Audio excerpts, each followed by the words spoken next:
El viento rugia como un lobo hambriento en las cumbres de Sierra Nevada. Mientras Javier apretaba los cordones de sus botas, su corazón latiendo con una mezcla de emoción y temor.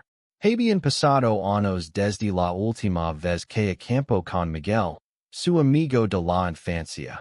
El chico que siempre había sido su refugio y, en secreto, su tormento. Ahora, a sus 25 años, Javier sabía que esta escapada no era solo una aventura. Era una última oportunidad para enfrentar lo que nunca había dicho. La idea de la acampada había surgido una noche en un bar de Granada, entre risas y cervezas.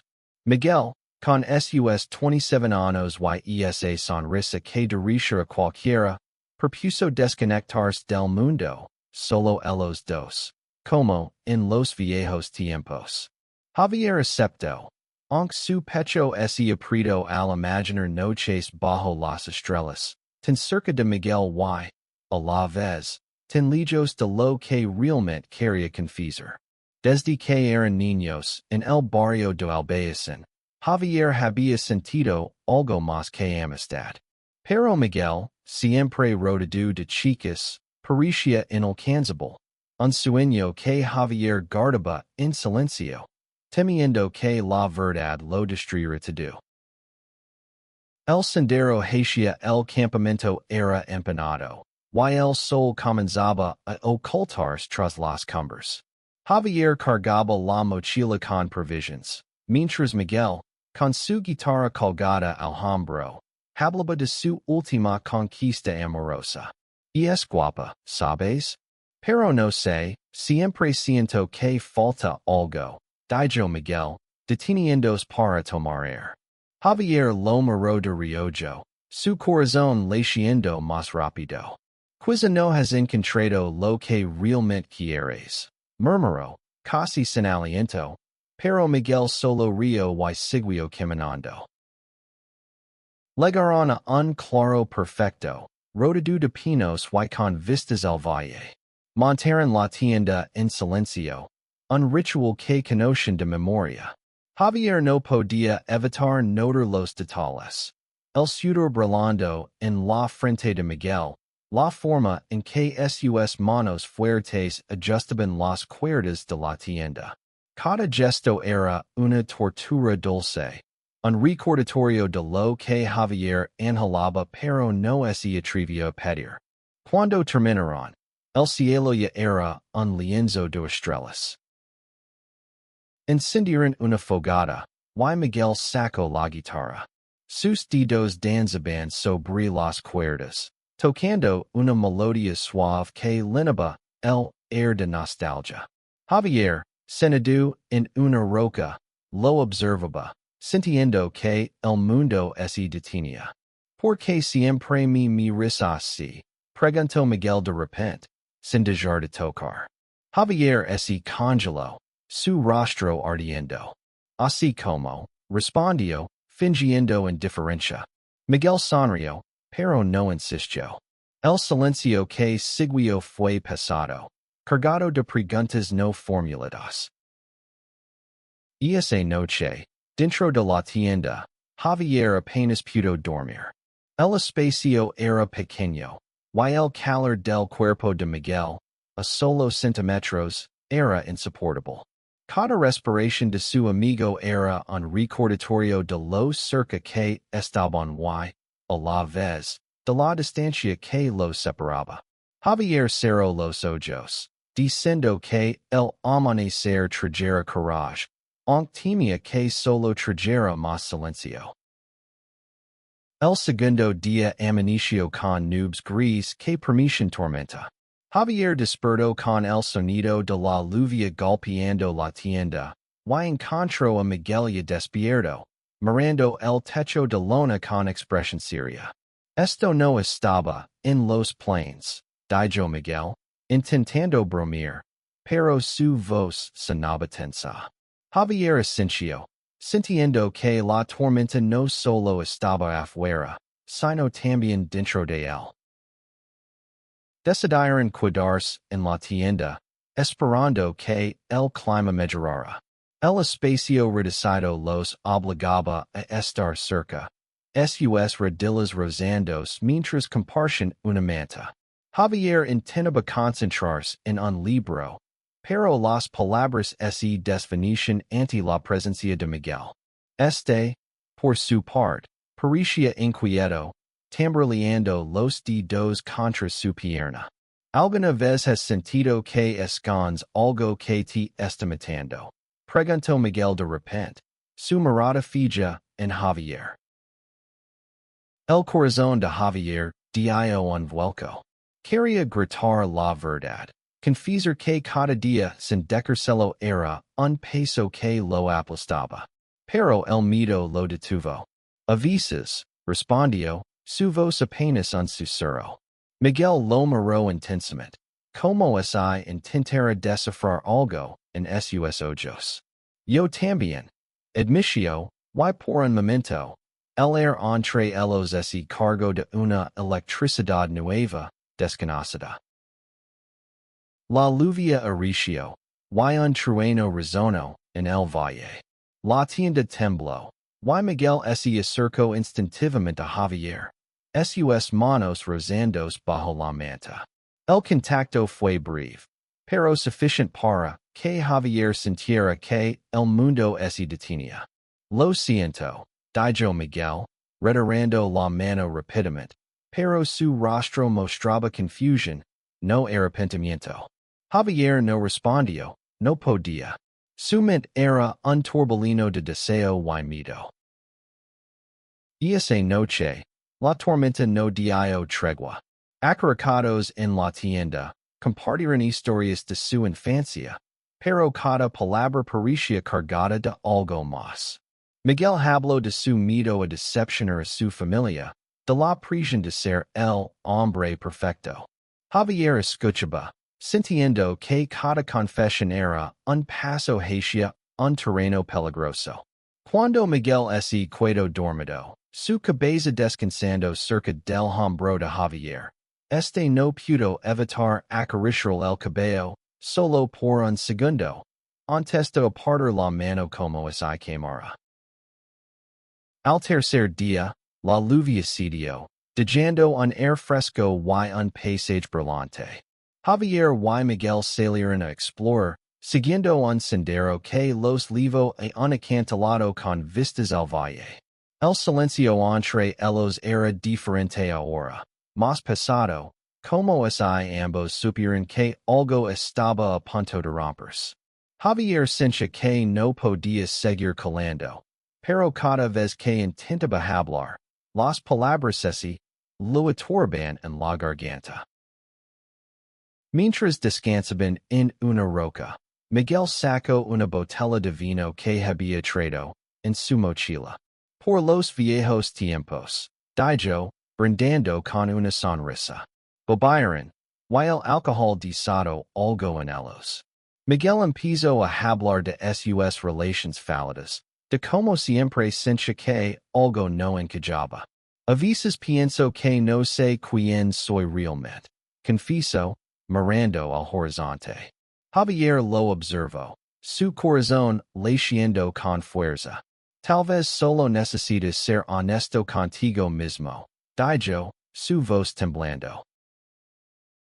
Miguel giró hacia sus ojos brillando con una mezcla de curiosidad y desafío. ¿Y tú? ¿Eres honesto contigo mismo, Javi? La pregunta fue como un golpe. Javier sintió que el suelo se abría bajo sus pies. Quería gritar que lo amaba, que cada día sin decírselo era un infierno. Pero el miedo a perderlo lo paralizó. Intentó serlo, murmuró, desviando la mirada. Esa noche, junto a la fogata, la tensión era insoportable. Miguel tocó la guitarra de nuevo, pero esta vez las canciones eran más lentas, más tristes. Javier no pudo soportarlo más. Miguel, hay algo que necesito decirte, comenzó, su voz quebrándose. Miguel dejó de tocar, su rostro serios. Dilo Javi. Silo KC de Melo. Pero antes de que Javier pudiera hablar. Un ruido en el bosque los interrumpió. Un ciervo apareció entre los árboles, observándolos antes de desaparecer. El momento se rompió, pero la verdad seguía allí, leyendo entre ellos. El cuarto día trajo un sol radiante, pero la atmósfera entre Javier y Miguel era densa. Habían evitado hablar de la noche anterior, pero cada mirada, cada roce accidental, era una chispa que amenazaba con encenderlo todo. Decidieron escalar una colina cercana, buscando despejarse. Durante el ascenso, Miguel parecía más calado de lo habitual, como si también cargara con un secreto. En la cima, con el viento azotando sus rostros, Javier no pudo contenerse más. Miguel, te quiero, soltó, las palabras escapando como un río desbordado. No como amigo. Te quiero de verdad. Siempre lo he hecho. El silencio que siguió fue ensordecido. Miguel lo miró, sus ojos abiertos de par en par, su expresión un torbellino de emociones. Javi, comenzó, pero no terminó. En cambio, se acercó y, sin decir nada, lo abrazó con fuerza. El abrazo duró una eternidad, o al menos eso sintió Javier. Cuando se separaron, Miguel tenía lágrimas en los ojos. No sé qué decir, admitió. Nunca he pensado en esto. Pero no quiero perder. Javier sintió que su corazón se rompía y se sanaba al mismo tiempo. No había rechazo, pero tampoco claridad. Solo una promesa implícita de no dejar que todo se derrumbara. Esa noche, en la tienda, hablaron hasta el amanecer. Javier confesó como había luchado con sus sentimientos durante años, como había temido que su amor lo alejara de Miguel. Por su parte, admitió que siempre había sentido algo especial por Javier, algo que no podía explicar. No sé si es lo mismo que sientes tú, dijo, pero no quiero que esto termine. Por primera vez, durmieron abrazados, no como amantes, sino como dos almas buscando entenderse. El cuento día trajo una calma engañosa. Javier y Miguel caminaban por el bosque, más relajados, pero con una nueva dinámica entre ellos. Las risas volvían, pero ahora había una corriente subterránea de intimidad. Sin embargo, la paz se rompió cuando encontraron un mensaje talado en un árbol. Vayanse, nos son bienvenidos. La frase, escrita con rabia, los dejó helados. No estaban solos. Decidieron investigar, siguiendo huellas que los llevaron a un campamento abandonado. Allí encontraron restos de una fogata reciente y una nota. Los vimos. No pertenecen aquí. El mensaje era anónimo, pero el tono era amenazante. Javier sintió un nudo en el estómago. ¿Alguien los había estado observando? Era por su cercanía, por lo que habían compartido la noche anterior. Miguel, siempre el más valiente, insistió en cuidarse. No vamos a dejar que unos idiotas arruinen esto, dijo, apretando la mano de Javier. Pero la tensión creció. Esa noche, escucharon pasos alrededor de la tienda. Javier, con el corazón en la garganta, agarró un palo, listo para defenderse. Miguel lo detuvo, susurrando. No estamos solos, pero no vamos a tener miedo. Juntos, salieron de la tienda, enfrentando la oscuridad, pero no encontraron a nadie. El incidente los unió aún más. Miguel, que siempre había sido el fuerte, mostró su vulnerabilidad, confesando que temía no estar a la altura de lo que Javier sentía. No sé si puedo dar lo que quieres, Javi. Dijo, su voz temblando. Pero quiero intentarlo. Javier, con lágrimas en los ojos, asintió. Eso es sufficient por ahora. El sexto día fue una prueba de fuego. Mientras recogen lina, fueron confrontados por dos hombres, lugarinos que parecían hostiles. Hemos visto como ese miran, dijo uno de ellos, su voz cargada de desprecio. Esto no es lugar para ustedes. Javier sintió la rabia subir por la garganta, pero Miguel lo detuvo, enfrentándose a los hombres con calma. No hacemos daño a nadie, dijo. Solo queremos estar en paz. La situación escaló cuando uno de los hombres empujó a Miguel. Javier no lo pensó dos veces. Ese interpuso, enfrentándose a ellos con una violencia que no sabía que tenía. Si tocas a Miguel otra vez, no respondo, gruñó.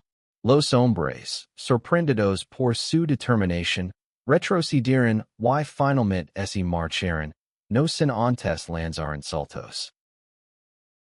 Él encontró los dejó temblando, pero también más fuertes. Y esa noche, en la tienda, Miguel tomó la mano de Javier. Gracias por defenderme, dijo, su voz suave. Nunca nadie había hecho eso por mí. Javier sonrió, sintiendo que, por primera vez, no había barreras entre ellos. Se besaron, un beso tímido pero lleno de promesas, selando un vínculo que ya no podían ignorar. El último día de la acampada amaneció con un cielo despejado, como si el universo aprobara lo que habían encontrado. Javier y Miguel recogieron el campamento en silencio, pero ahora era un silencio cómodo, lleno de entendimiento. Habían enfrentado sus miedos, a los extraños y a sí mismos. No todo estaba resuelto. Miguel aún necesitaba tiempo para entender sus sentimientos. Y Javier sabía que el camino no sería fácil. Pero había esperanza. De regreso a Granada, hablaron de lo que vendría. Miguel admitió que nunca había considerado una relación con un hombre, pero que Javier era diferente. No sé si estoy listo para poner un nombre a esto, dijo. Pero quiero que seas parte de mi vida, siempre. Javier asintió, sabiendo que el amor verdadero no necesitaba etiquetas, solo tiempo y violencia. Meses después, en el mismo bar donde todo comenzó, Javier y Miguel se sentaron juntos, ahora como algo más que amigos.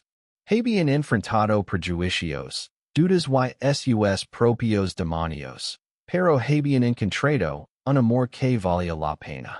La acampada había sido el comienzo, pero el verdadero viaje era la vida que construirían juntos, paso a paso, en un mundo que no siempre los aceptaría, pero que no podría apagar su luz.